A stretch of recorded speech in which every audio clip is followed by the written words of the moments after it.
Shalom and good day all.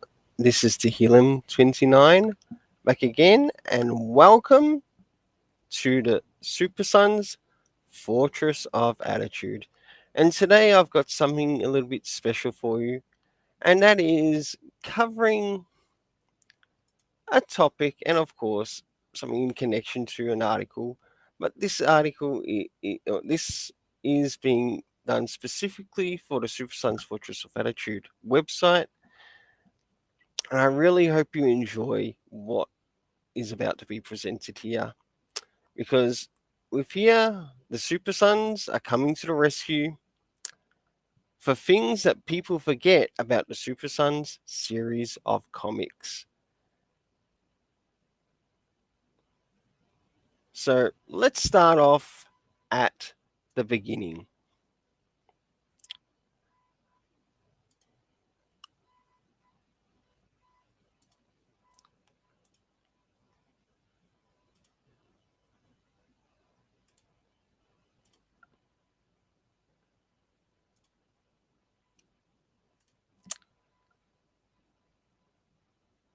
The Super Sons is a series that came out of DC Rebirth, to which we were introduced to John Samuel Kent, also via the Road to Rebirth, and also by Dan Jurgens and Peter J. Marcy, but also not forgetting John Samuel Kent's first introduction via the DC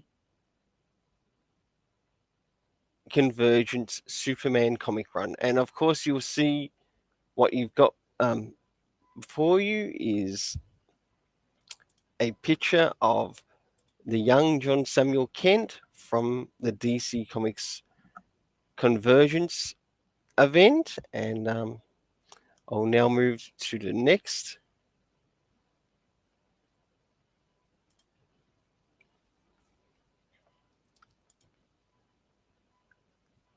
So that's the story to which we start to hear in well, this is the volume which we start to learn of John Kent, and then of course we move into what is one of my favorites, and that is the Trials of the Super Sons. And for that, let the trials begin. Now, in the Trials of the Super Son, this became an official testing ground to see if they could put two official offspring of the main heroes to see if they would work well in the comic run under Peter J. Tomasi, to which in the Superman run, along with Patrick Gleason, who has worked alongside Peter J. Tomasi on his Batman and Robin run, the care for both these characters' offspring being Damian Wayne and John Samuel Kent, Superboy, as Damian Wayne as Robin. We already had a setup of friends for both characters. For Damian Wayne, it was Maya Descartes. And I'll bring up a picture of Maya Descartes here. And she's the one in the nobody suit that you can see right here. And you know what? She says one of the best lines I really enjoy in the the Robinson of Batman run. And here she says, this R is for redemption. And that's one thing about a lot of writers today, is that, yes, that R on Robin is completely about the redemption of him and his character. And that's pretty important. But apart from that, what about for Superboy's character, to which took place in Robinson and Batman under Gleason, and the character of Kathy, to which both Tomasi and Gleason worked on Superman run, and I'll now show you a picture of Kathy.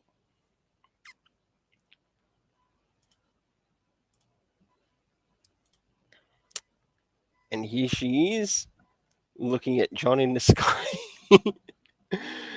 Absolutely beautiful scene in the DC Comics Rebirth, and I highly recommend that you check this out. And another character that was added on this run, and that was the character of Boizarro. And I'll pull up a picture of Boizarro, and he's right here with his family. And we get to see their dog, their mum, their cat, even their mouse there if you have a look. So there's quite a bit here. But we will be returning back to those characters. Now it's time for me to move on to the next part, to which we end up learning about their first villain. In Super Sons Volume 1, When I Grow Up. Now, their first villain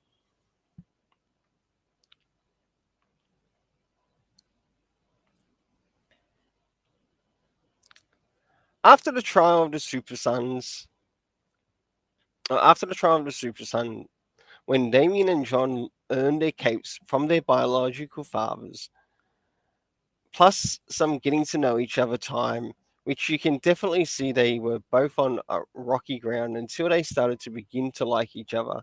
They still had things that kept them both as different individuals.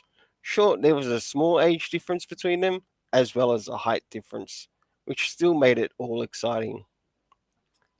As the first Super Sons story arc began, we learned of a character, and we learned of the character who would be their first villain, being Kid Amazo.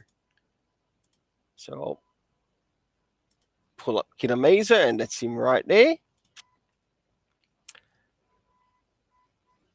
Who would be their first villain, being Kid Amazo, and how this character had somewhat changed some more since moving into DC Rebirth. We still see somewhat of Maya in the background, who had been observing them until she was left unseen in the run, but still appeared in the Superman Rebirth run alongside with Kathy. By the time the Super Sons, by the time the Super Sons start to take on Kid Amazing, both John and Damien now have small nicknames they call each other. As for John, he called Damien D. And for Damien, he called John J. As their friendship began to grow.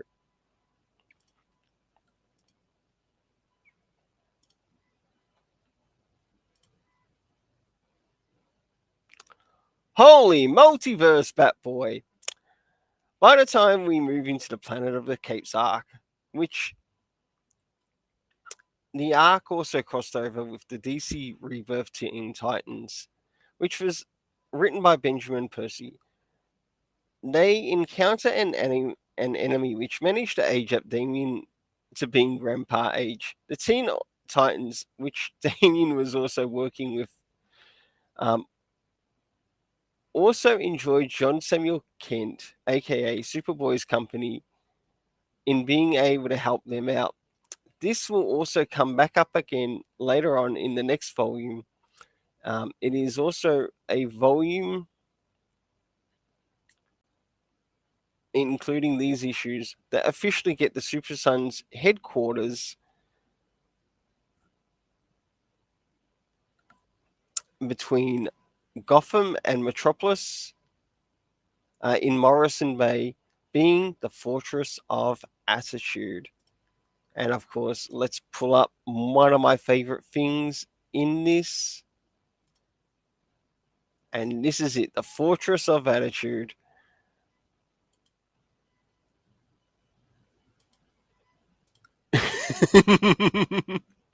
And this is actually one of those things that led to the creation of the Super Sons Fortress of Attitude website. So a big thanks to Peter J. Tomasi in that. And I really hope you enjoyed the next upcoming things in relation to this part of the story. Oops, let me just take care of something.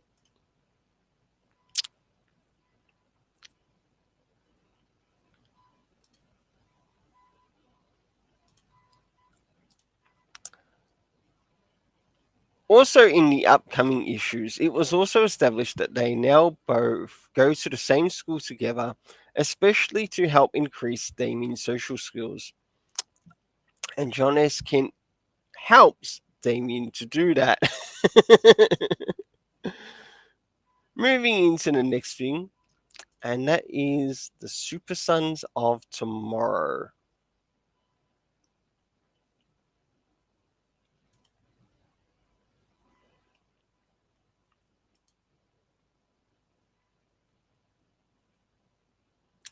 As the arc of the Super Sons of Tomorrow starts, we have a Tim Drake from the New 52 who enters the DC Rebirth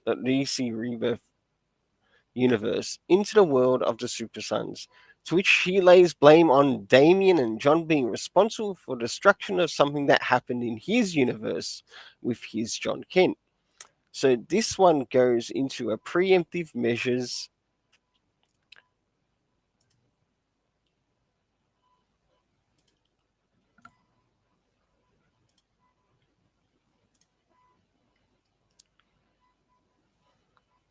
preemptive measures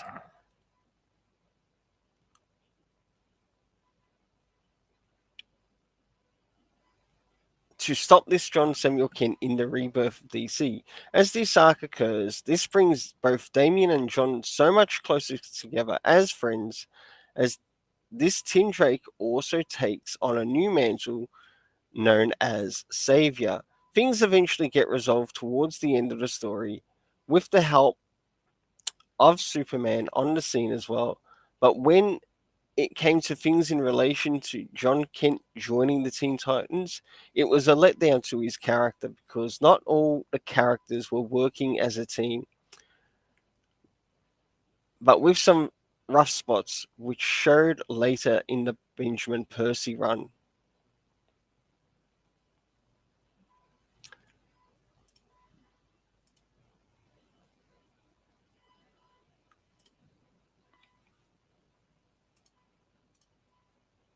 As we moved into Volume 3 of Super Sons, this story had two arcs, one consisting of Talia al Ghul, to which the arc was called The Parent Trap, to which something was done to threaten Lois Lane.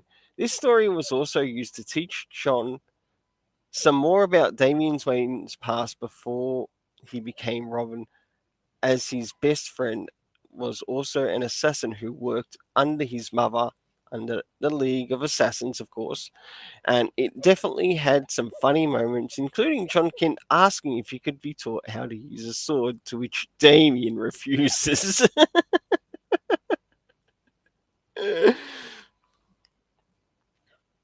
second arc consisting of Killer Mazo, to which it took out many of the members of the Justice League, and Cyborg was there also to help out the Super Sons upon completion of the arc,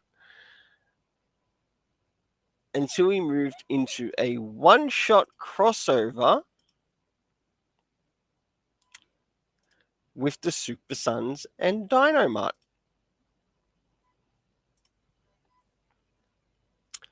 So, moving into the present friends list, the present friends list of the Super Sons. With this list, there will be some carryover from pre-Super Sons as well as present Super Sons in this time period. So, starting off with Colin, who is a friend of Damian Wayne.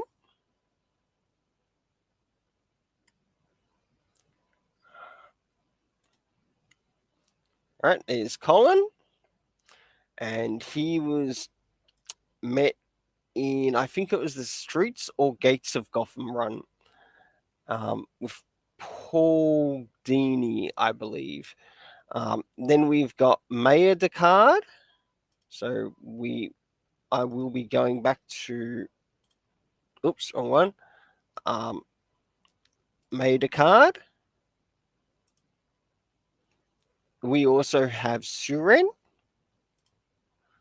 also another friend of Damian Wayne.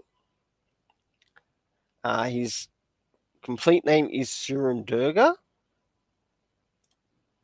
and that's him with Maya Descartes. And of course, Goliath. We can't forget Goliath.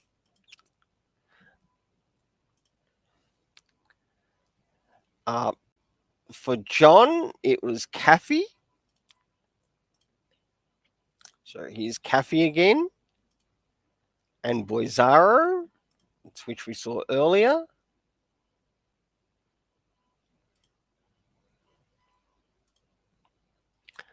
We also had the Teen Titans when they were under Damian Wayne.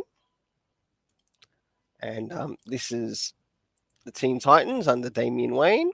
And as you can see there, we've got John, and that was actually setting up and preparing for the crossover in DC Rebirth. We, of course, had the members of the Justice League in that time period.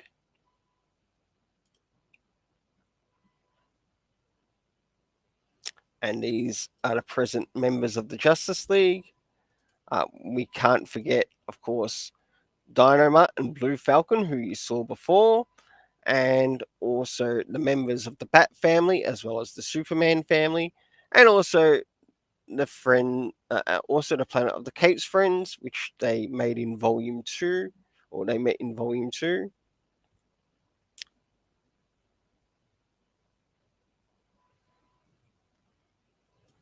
So moving into the next area.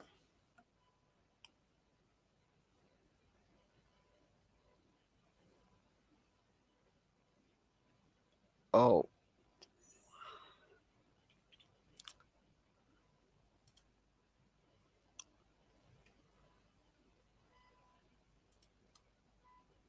And that is the Action Detectives.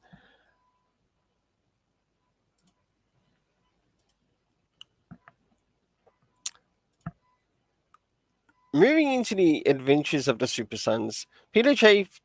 Marcy didn't miss a beat with both the first and second volume, where in this we had one, where in this one we had the Super Sons take on a slightly different villain group called the Gang, and in this gang, the gang used John S. Kent to obtain the Hypercube, which had its appearance which had made its appearance in the Peter J. Tomasi Superman run. In this story, the Super Sons definitely got to explore outside the Earth they presently live on, to go to a planet or two, plus meet up with a robotic Jonah Hex, and end up seeing what could be a possible future of both of them, then causing the system that they were trapped in to be broken, to which had them in a dream state. We also had Tommy Tomorrow turn up, plus members of the gang, which we learn are connected to the sentient within the hypercube itself. Eventually, wanting to make friends with the Super Sons without either Batman or Superman knowing about it, it does eventually get restored to its place in the Fortress of Solitude.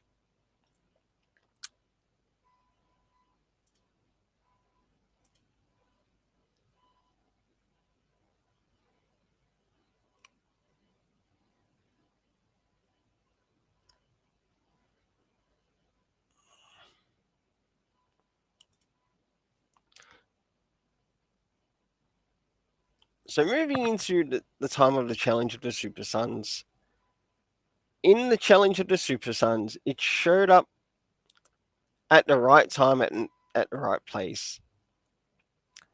In a time of disarray, with things ending like DC death metal to entering the DC future state, we got the introduction of two villains, Felix Faust and Vandal Savage, which he had the Super Sons in their sights with their own cruel devices, but also appearances of the character called Aurora, who was Felix Faust's young apprentice in this run.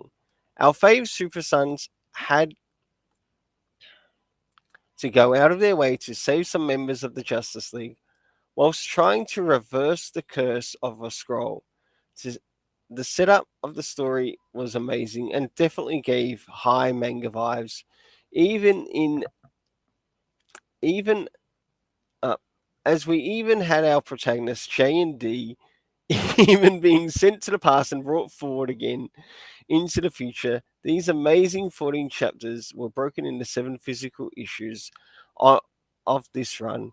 Also, seeing how the members of the Justice League, once they solved out what the Super Sons were doing, came to or also came to their rescue. So the new friends made in this time were the Hypercube, as we still see what's before you. Um, I'll just fix this up for the other one. Or just get ready to move on to the next part. Um, we had the Hypercube, we had Jonah Hex. So I'll pull up the robotic Jonah Hex or the cyborg Jonah Hex, which was really nice to have in the story. We also had Aurora, and she was a really good character. But you also did get to see that character aged up as well, and it was really enjoyable. I loved every issue, and of course, I gave my own ratings, but I also chose to revisit it too on the channel. If you're really that interested, just type up Challenge of the Super Sons. It will be found in a lot of the Super Sons Fortress of Attitude playlist.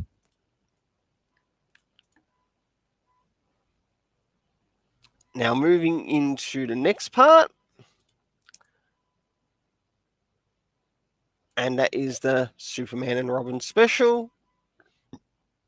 Super Sons Reunited.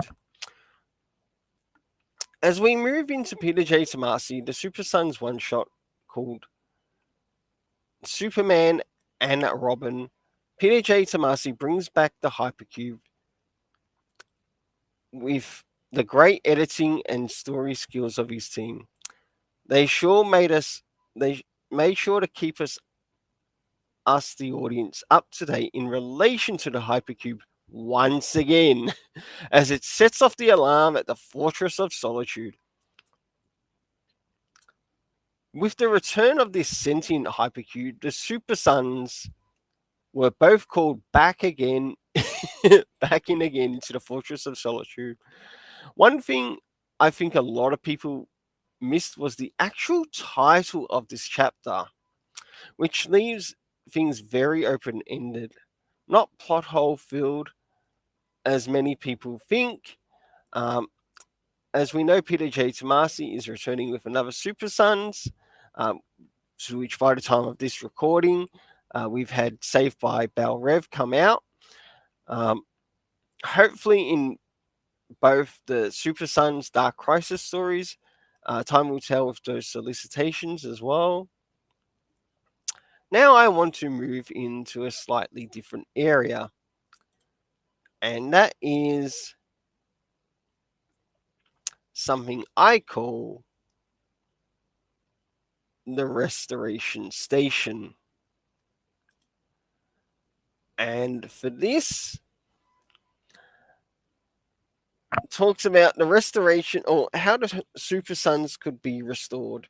Now, by restoring the Super Sons, even in the adventures that they have had under Tomasi, they have been incredible. And I'm sure you've noticed in this article, I did in this video that I chose to stay away from Brian Michael Bendis and Tom Taylor's destruction of these characters, as it comes off a little like a sexual fetish from both writers, as well to some of the DC editors. Sorry, but you guys need to find a job packing boxes at your local Woolworths or Walmart outlet to get in touch and down to earth as to where you are delivering your product to, and not to act like cows whenever criticism comes your way on all subjects. As criticism, as it can be destructive, it can also be constructive. To help put things in a different perspective, by making the present John Kent we do see in the DC comic universe, we can make him the New 52 universe. And it ties in with what Tom Taylor shared in his story with the character, that it was his character that Jor-El from Brian Michael Bendis brought back, and not the John Samuel Kent from to which the Super Sons readers actually love to read about, including with some actions around the Taylor Bendis representation of Lois Lane that lack both heart and soul. Now, by bringing back the sentient and magical hypercube, yep, that's right. I'm going to go back to that hypercube again.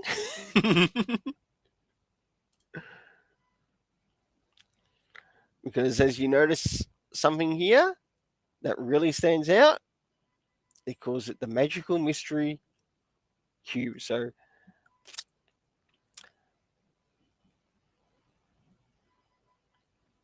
it does indeed bring back the opportunity to get the Super Sons back together again with a legit Superman, Clark Kent, and Robin run under Damian Wayne,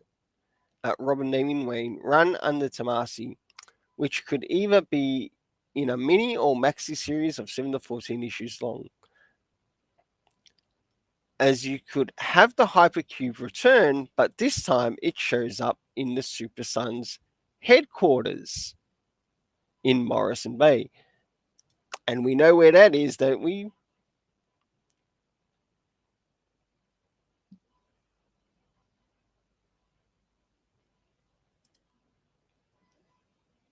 A fortress of attitude. All right. Here we go. Back here.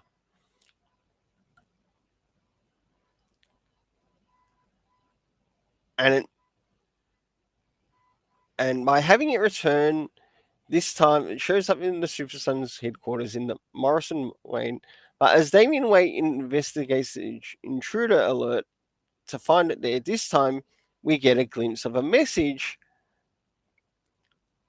from the Hypercube to Damien from his missing friend John Samuel Kent. So basically, his own "Help me, D, you are my only hope."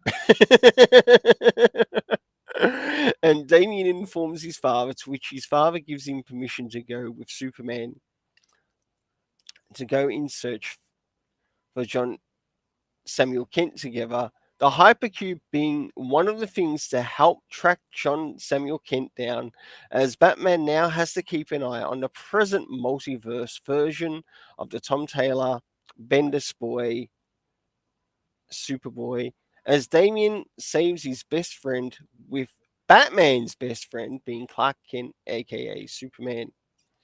Now, the next thing I would like to move on is to increasing the friendship, the Super Sons friendships.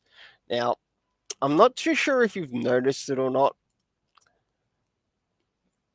in this video, but maybe you already have, is that there is actually a bit of a theme here which I'm bringing across, and that is the area of their friendships.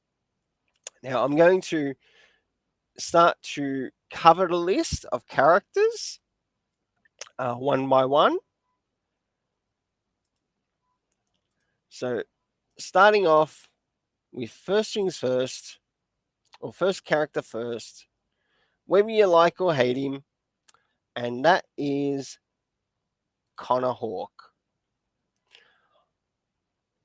Whether you love or hate what was done with this particular um, event that was happening in the story, I really did like when they had some time to actually get to, well, one-on-one time.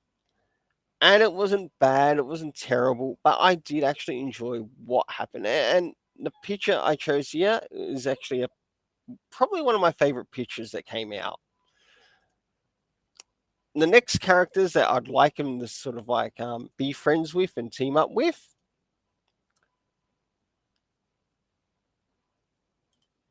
is Jay and Irie West, as I've really been enjoying what Jeremy Adams has been doing with both of these characters, and it's absolutely incredible.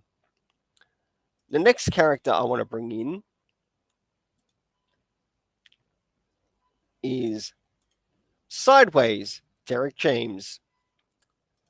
And you're probably wondering why I'd want to bring in Sideways. He's a Dan Didio character. Well, I don't really care that he's a Dan Didio character. And the story was actually very well written. And I would have loved to have seen this, as I've brought up once before on the channel. I would love to actually seen this character get about 50 issues being bi-weekly.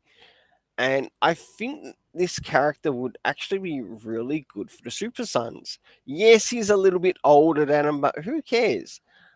But who's not to say that this character, even though he was also ruined by Brian Michael Bendis, I'm being completely honest, yes, the character was ruined by Brian Michael Bendis. And that's one of the reasons why I'd actually like to bring this character in with him. Now, the next character I want to bring in is Tai Pham. And you're wondering, who's Tai Pham? All right, let me show you who Tai Pham is. This is Tai Pham, and he's from the Green Lantern Legacy. And I really enjoyed reading through the young adult graphic novel of this, and I'm really looking forward to reading the sequel. Now, I'm still waiting to get my hands on the sequel, and hopefully by the time this video goes out, I've already got it. And another character that I'd like to bring in, and yes, they are another Lantern. And you're probably wondering, why would you pick another Lantern? Well, why not? And it is Kelly Kinsella. And I'm sure you're wondering why. Well, written by one thing I'd like to see is this character written by its actual creator, being Patrick Gleason and not Brian Michael Bendis, because I felt that there were some things that needed some clearing up in the story of what Bendis did around her, and it just felt unearned in some of her things that she did. Now, the next character that I'll bring into this is actually a character to which Damien has been friends with before. And the character here is Ravager. And there was a really nice story written by PJ Crowell. This is before even the DC Comics Rebirth. And I really enjoyed the interaction to which PJ Crowell did between both Damian Wayne and also Ravager. He also wrote another series which was called Bloodlines. And it also goes to show that this character was also quite good in executing some somewhat slice of life moments as well, like in regards to the school related. And that is one reason why I'd like to bring in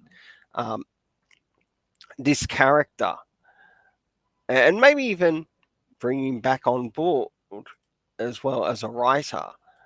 Um, Now I'll move on to the next character, and you're probably wondering why this character. I'll explain why. And that is Respawn. Right, at the time I wrote this. Oops. Hold a moment.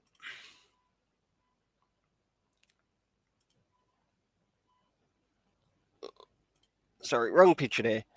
Um, at the time I wrote this, um, Respawn had been killed off too early, but I know that by the time this comes out, we've already learned that this character is back alive again.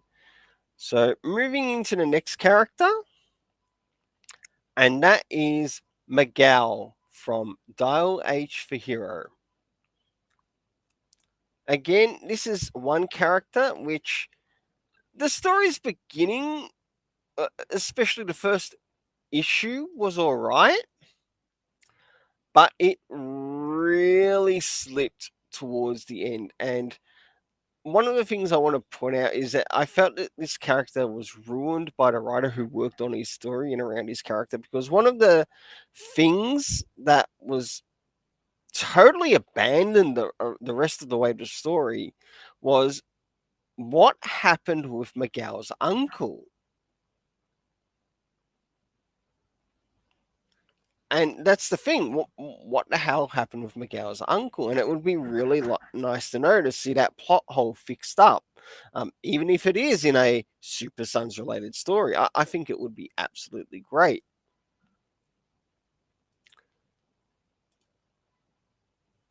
So I'll now move on to the next character.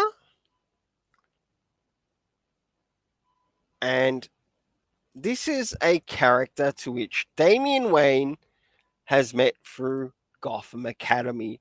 And he's not quite the first character that he ends up meeting in there too. And I do have another character that I wish to include in relation to this.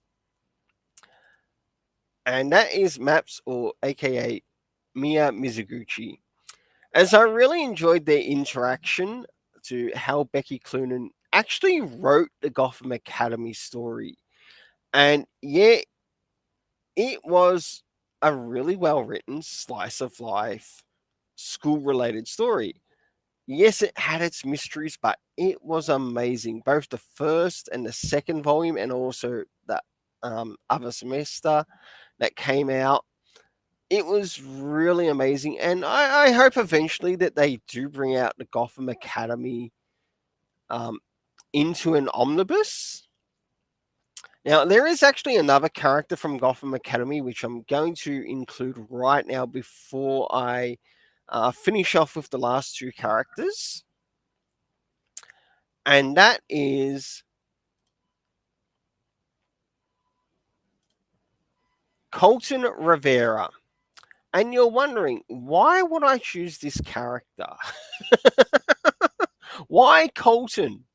Well, I think Colton could actually have a pretty decent place amongst the Super Sons and these somewhat misfits of a way.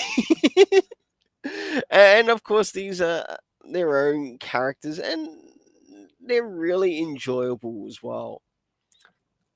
And I also enjoyed some of the things that um, he did in the story.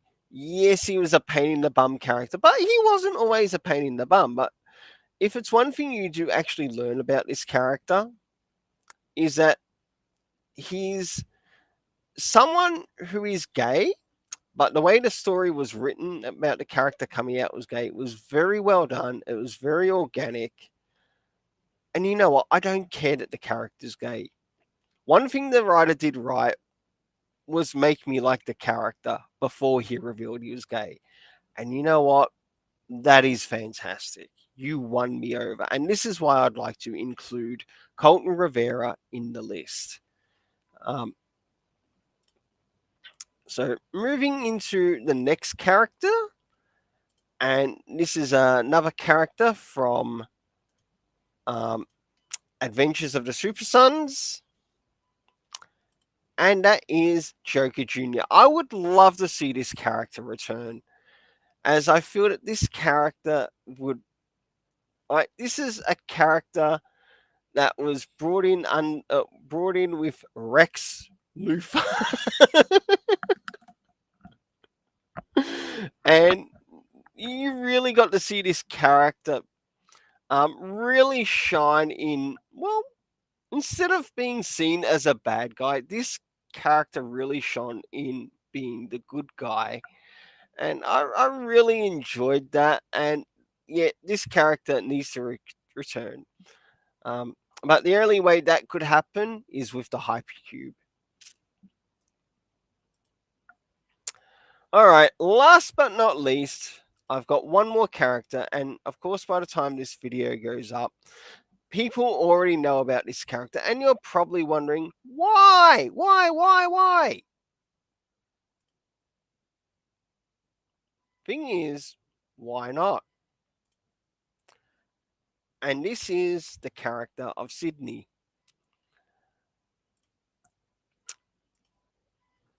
For what this story was, I did like it. It's not perfect. About the only thing I would sort of fix up with how this story was done is that I'd remove the shirt and just give him a shirt and tie. That's the only other thing.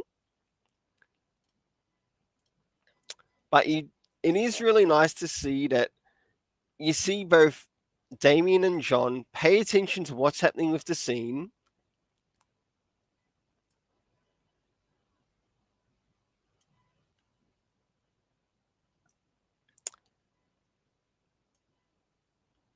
And yes, they do get to see him being bullied because he's the new kid in school. And bullying is wrong in on all levels. And that's the truth. It is wrong on all levels. Yes, this is one character I would really like to see brought in to the story as well. And I think this story would actually, or this character would also bounce off really well with Colton. And that's the truth. I think this character would work very well with Colton. So, in essence, it would be really good to see that happen. Now, I'm sure many people remember as well the Wonder Comics run. Well, maybe next time I do a video, I'd like to bring up something a little bit different instead of the Wonder Comics run. How about something that comes out of the Super Sons? And I'll leave it at that. So I want to thank you for coming to the Super Sons Fortress of Attitude. And I'll see you again next time. And hopefully, by the time this video goes out, who knows, either Battle of the Super Sons will be already out, or it's not Battle of the Super Sons time, but be prepared for Battle of the Super Sons. So we'll see you again at the Super Sons Fortress of Attitude.